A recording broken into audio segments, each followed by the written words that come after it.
Hey everybody, what's up y'all? Welcome back to my channel. Tammy Talks here. So I actually wanted to do like a super quick video on Love and Hip Hop from last night. So this is Love and Hip Hop Family Reunion Season 2 Episode 7. Okay, so Love and Hip Hop, like these family reunions that they've been doing, they're entertaining for the most part, but they're not really giving what VH1 thinks they are, right? So this past season, I've been watching. I did a couple videos on it, but I feel like it's the same kind of stuff regurgitated every single episode. Safaree and Erica are fighting. Shekinah's mad about something. Cisco's being weird. Cyn wants to avoid Erica Cyn wants to avoid Erica and Cisco while like wanting to be up under Booby, but not for real. We forgot Yo-Yo was there. Kimbella and Juelz literally just came for the free vacation. It's weird. It's a weird dynamic. Oh, Zell is telling us how he wants a wife and kids. Jonathan is always mad. Like, it's a lot. But there are two things that let's talk about this tonight. So, first, Cisco. Like, what the fuck? What is wrong with Cisco, y'all? So, a couple episodes ago, we saw that Cisco had a problem with Safaree because Safaree was supposed to come to Deb Atney's birthday party, who Cisco was saying is his aunt. But he was supposed to go to Deb Atney's birthday party. Safaree didn't go. Cisco says that made him look bad as a person, as a man, and it embarrassed him because everybody was running around looking for Safaree. I very, very, very much doubt that. Not that, Safaree wouldn't have a special place in Deb's life, I guess, but I don't think that party was revolving around the fact that Safaree wasn't there. That I'm not believing. So, we know that last episode, Erica found out that Safaree sent some girls some flowers based on the blogs, yada, yada, yada. So Safaree is currently dealing with his wife, having everybody kind of be in his face about this because you did her wrong, you acting bogus, admit to what you did. Safaree is a child and doesn't want to really admit when he has done something wrong. So Cisco, once again, goes and gets in Safaree's face and it's like, I felt like you didn't hear me last time. Like, that embarrassed me. And it's like, Cisco, what is going on? Is it drugs? Is it the liquor? What is going on? This is the absolute dumbest storyline that Cisco has ever had. You invited Safaree to a party. He did not come. Now, it comes down to, were you running your mouth and telling everybody Safaree's going to be here? Safaree's going to be here? Safaree's going to be here?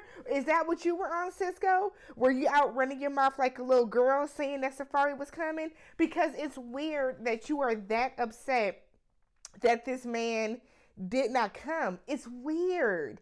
Then for you to keep getting in his face about it, Safaree doesn't care. I think that's what makes this even funnier. Safaree does not care about your pain right now. Safaree don't care about your tears right now. He gives absolutely zero fucks about the fact that you feel the way that he didn't show up to this party. So then Cisco talks with Cyn. And now he wants to give Cyn the song that he took from her back in the day. I feel like that story is twofold too. Cyn also thought she was going to get something for nothing.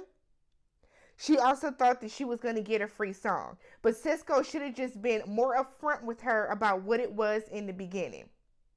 That's really what that came down to. If Cisco would have told her off rip that you got to pay X amount of people for this song, which is how the music industry works, then I feel like it would have been more upfront. But Cisco, you went into that you went into that hoping that she was going to give you some action, and when she did not give you the action, then it turned into, oh, well, we got to pay for this song. Why does she want the damn song now, 6 years later? Why would she want the song now? So when she tells him she don't want it, he's like, I already transferred it to you. Who cares? I don't bring Cisco's ass back no more. I don't want to see Cisco the remaining, 2-3 episodes we have left. Because this has been stupid. This has been absolutely stupid. It has. This is ridiculous. Cisco had no storyline. He had no real reason to be on this show. But yet here he is really getting in people's face and causing a ruckus and overweight. So then the big issue, the big thing of the episode was, everybody has had their own days, right? Safaree had the reggae day. Yo-Yo had the Black Food Festival day. Erica had the sex party day. Booby had the field day. Jonathan is doing a Pride Day. He wants to educate people on the LGBT community. He wants to talk about the fact that he was a part of those gay conversion camps, which is where they really try to torture the gay out of people. And he wants, he has a person there that's going to come on and talk about it. Everyone's there. Everyone is engaged. Everyone's eating. It seems like it's going swimmingly, right? So then the man comes up and they talk about it. Now they keep showing Zell. Zell keeps rolling his eyes and all this stuff the whole time, shaking his head. And then for whatever reason, Peter is like, be who you want to be, Jonathan. We got you, right? Amina comes clear the blue out of nowhere. And it's like, oh, well, you didn't want to let your son be a ladybug for Halloween. And I said, it was such a misplaced moment.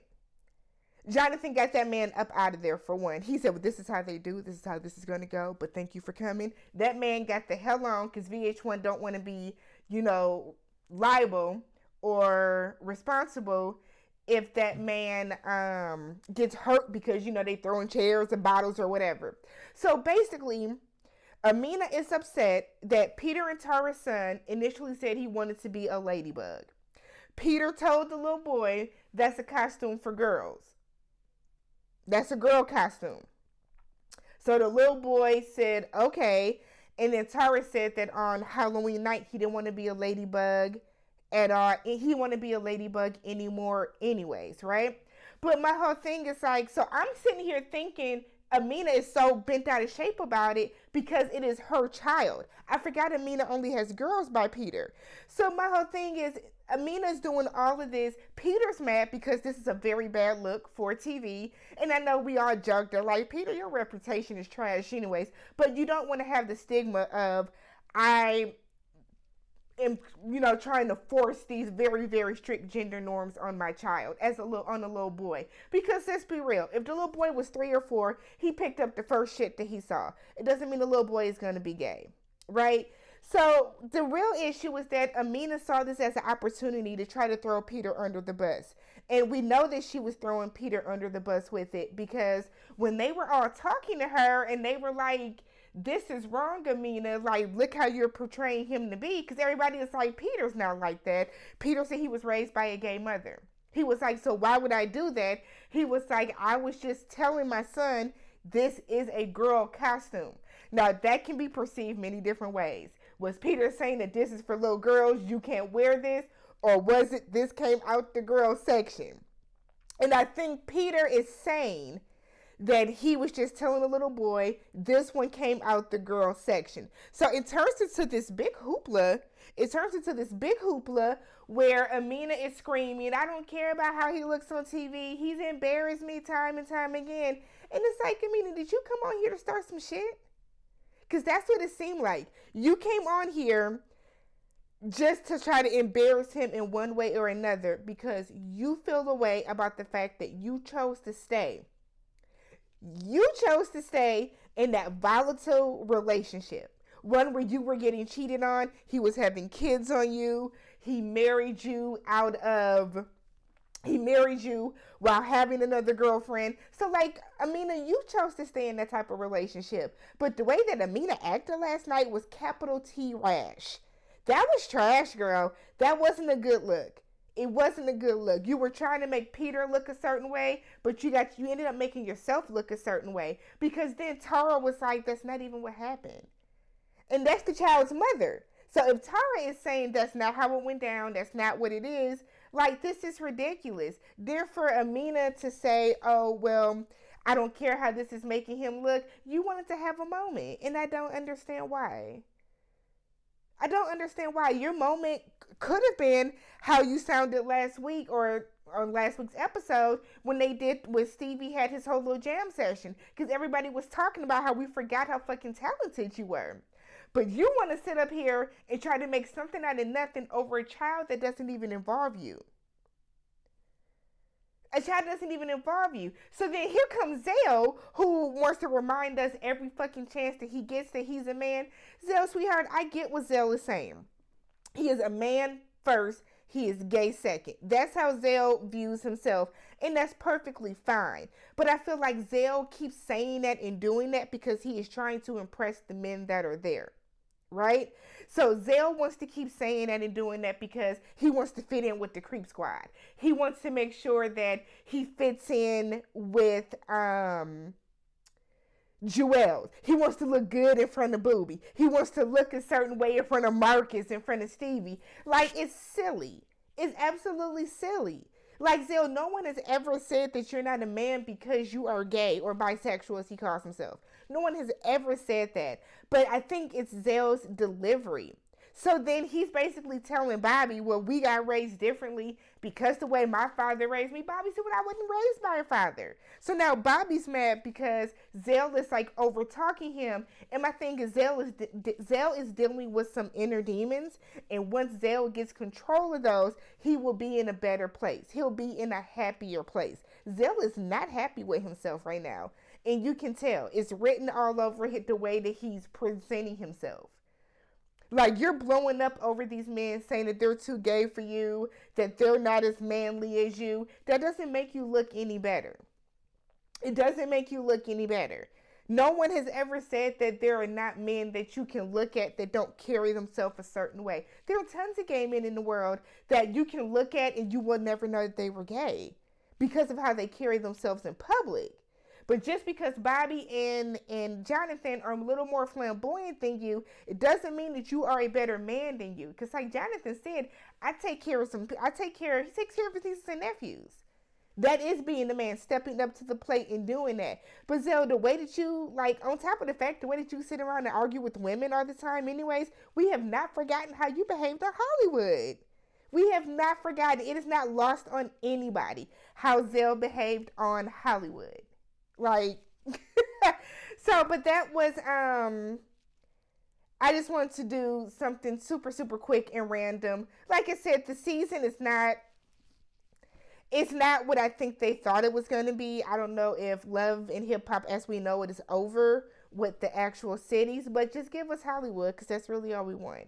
But this has been season 2, episode 7.